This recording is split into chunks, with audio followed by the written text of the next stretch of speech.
दूर तक निगाह में है गुल खिले। अरे आमच्या गणिताच्या मॅडम, नमस्कार मॅडम. नमस्कार.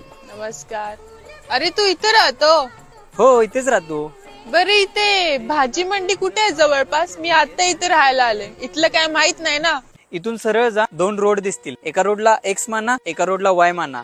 काय मानायचं आहे ती माना, पण ह्यो रोड सोडू नका. पायथागोरसचा थेरम वापरून पहिल्या बाजूचा वर्ग अधिक दुसऱ्या बाजूचा वर्ग बरोबर करणं याची जी किंमत येते तेवढ्या डिग्रीनं आपल्याला टर्न मारायचं. Sine theta plus cos theta हे गुणसूत्र वापरून पावले टाकत जा आणि 200 मीटर मध्ये किती पावलं होतील ती मोजा आणि त्याला 3.5 ने गुणा करा आणि चालत राहा. समोर मच्छी मार्केट आहे, तिथे एक नाला आहे. त्या नाल्यावरून तुम्हाला उडी मारायची आहे. पळत येऊन 8.5 प्रति किलोमीटर वेगाने तुम्हाला उडी मारायची. -4.3 अधिक 2.5 कंसात 80 डिग्री अँगलने तुम्हाला बेंड व्हायचंय. समोर बाजारपेठ आहे. आज बाजार नसतोय, त्यामुळे तिथल्या भाजीपाल्यांना आपण एक्स मानू.